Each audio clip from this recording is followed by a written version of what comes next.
तो वो भाषणों से होता नहीं, पुस्तक पढ़ने से नहीं होता, उपदेशों से नहीं होता। इन सब बातों की आदत करनी पड़ती है। और राष्ट्रीय स्वयंसेवक संघ उसी आदत करने की कार्य पद्धति का नाम है। संघ और कुछ नहीं करता। संघ ऐसी आदत अपने स्वभाव में परिवर्तित करने वाले स्वयं सेवकों का निर्माण करता है। और 90 साल ये करता रहा है तो बहुत सारे स्वयंसेवक तैयार हुए, और उनको तैयारी किया गया इसलिए कि वो देश के काम आए। तो देश में जहां जहां अभाव है, जहां जहां समस्या है, वहां जाके वो अपने मन से काम कर रहे हैं, स्वतंत्र अलग कार्य खड़े कर रहे हैं, यशस्वी रूप से उनको चला रहे हैं। संघ का तो यह स्वरूप है। आज उन कामों को देखकर, उन कामों में प्रसिद्ध हुए लोगों को देखकर लोग संघ का अंदाजा लगाते हैं, लेकिन उससे संघ का पूरा स्वरूप ध्यान में आने वाला नहीं है। वो तो अंधों के गांव में हाथी पहुंचा तब जैसे हुआ वैसे होगा। एक अंधों का गांव, वहां एक हाथी आया, प्रवास में था, वहां रुक गया था। यानी हाथी खुद के मन से नहीं चल रहा था, महावत चला रहा था उसको। उसने उस गांव में डेरा डाला रात के लिए। अंधों को पता चला अपने गांव में एक हाथी आया है, तो चलो भाई हाथी कैसे होता है जाके देखेंगे। और देखेंगे यानी क्या करेंगे, आंखों से तो नहीं दिखता, हाथ लगा के देखेंगे।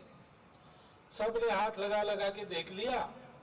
हाथी दूसरे दिन चला गया। शाम को गांव के चौपाल पर सब अंधे इकट्ठा हो गए और हाथी कैसा था इसकी चर्चा करने लगे। उसने कहा कि हाथी तो बिल्कुल खंबे जैसा होता है भाई, जमीन से सीधा ऊपर।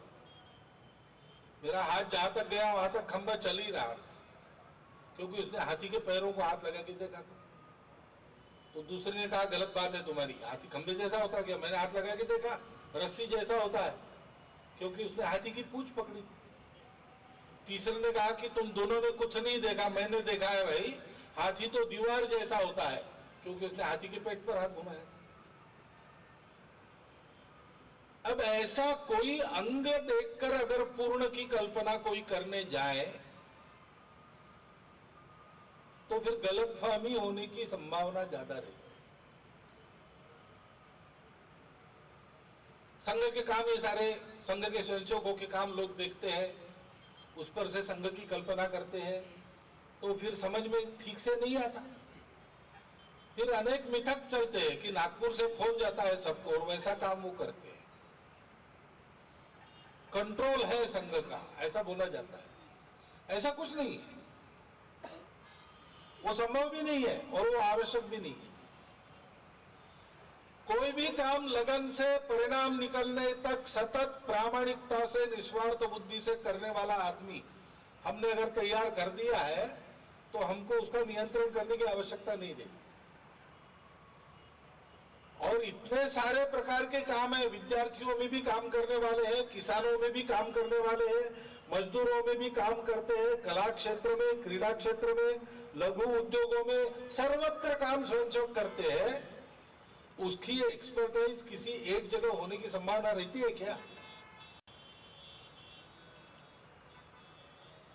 और इसलिए इनको देख के संघ की कल्पना आना संभव नहीं। संघ की कल्पना आनी है तो संघ को ही देखना चाहिए और देखकर समझना चाहिए, क्योंकि संघ को समझने के लिए थोड़ा प्रयास करना पड़ता है, ऐसा दूसरा काम नहीं है।